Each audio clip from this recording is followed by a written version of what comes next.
राजयोग का मीन होता है सभी योगों का राजा। आइए जानते हैं कैसे। जैसे मुझे भगवान की पूजा करनी है, मान लीजिए मुझे शिवलिंग की पूजा करनी है, तो यह पूजा मैं दो तरीकों से कर सकती हूँ। पहली है मानसिक पूजा और दूसरी है वास्तविक पूजा। अब मानसिक पूजा कैसे होती है?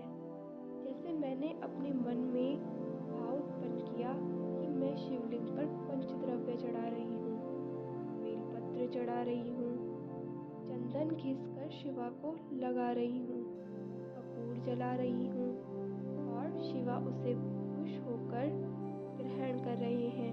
मैंने यह चीज़ें की नहीं, बल्कि मैंने यह भाव उत्पन्न किया कि मैं भगवान को यह सब कुछ अपने सच्चे भाव से अर्पण कर रही हूँ। और दूसरा है कि मैं सब कुछ वास्तव में कर रही हूँ। तो ऐसा कहा जाता है कि मानसिक पूजा कई ज़्यादा पावरफुल होती है वास्तविक पूजा से।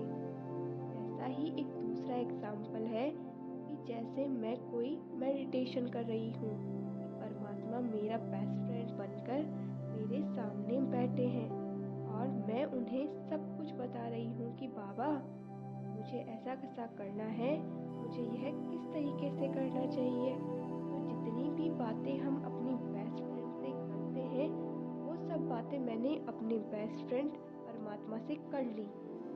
एक और एग्जाम्पल, जैसे कोई डिजीज़ है, जैसे मान लीजिए वो डिजीज़ हार्ट में है, तो इसे ठीक करने के लिए मैं मेडिटेशन कर रही हूँ कि मेरा अनाहत चक्र जो हृदय के पास उपस्थित होता है वो बहुत ही स्वस्थ होता जा रहा है।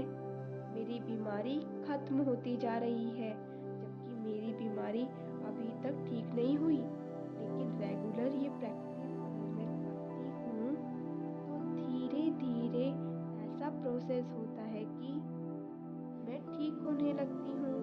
तो राजयोग का मुख्य उद्देश्य होता है कि इमेजिनेशन के थ्रू और बार बार प्रैक्टिस करके किसी भी बात को सबकॉन्शियस और अनकॉन्शियस माइंड में फीड करना। और जब कोई बात हमारे सबकॉन्शियस और अनकॉन्शियस माइंड में फीड हो जाती है, तो यह पूरी सृष्टि और पूरा ब्रह्मांड उस बात को ट्रू मतलब सच करने के लिए हमारी सहायता करने लगते हैं। अब हठ योग क्या होता है? हठ योग एक संस्कृत शब्द है।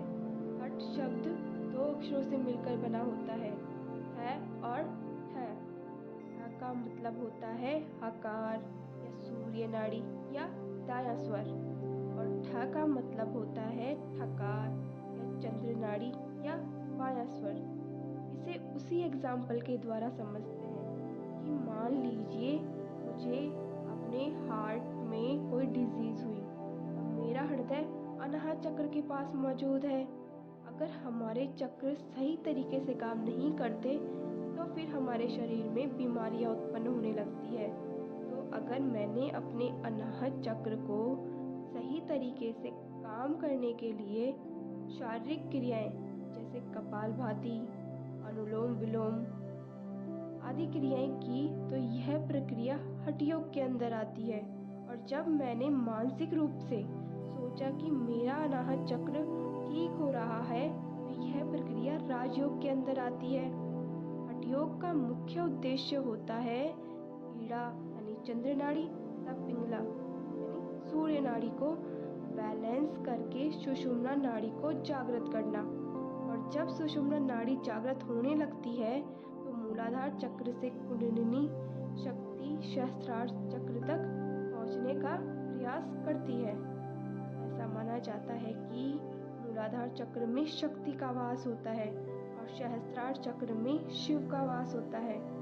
शक्ति का शिव से जाकर मिल जाना ही हठ योग का मुख्य उद्देश्य होता है। हठ योग में हम विभिन्न चक्रों को जागृत करने के लिए शारीरिक अभ्यास करते हैं, जबकि राजयोग में विभिन्न चक्रों का जागरण इमेजिनेशन और मेडिटेशन के थ्रू किया जाता है।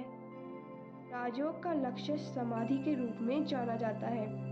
राजयोग का उद्देश्य चेतना के उच्चतम स्तर को प्राप्त करना है।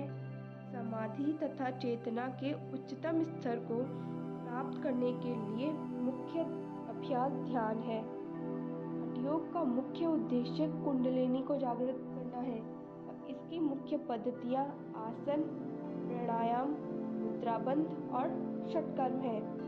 राजयोग को मानव जीवन का अंतिम लक्ष्य माना जाता है, जबकि हठ योग राजयोग के लिए प्रारंभिक साधन के रूप में काम करता है।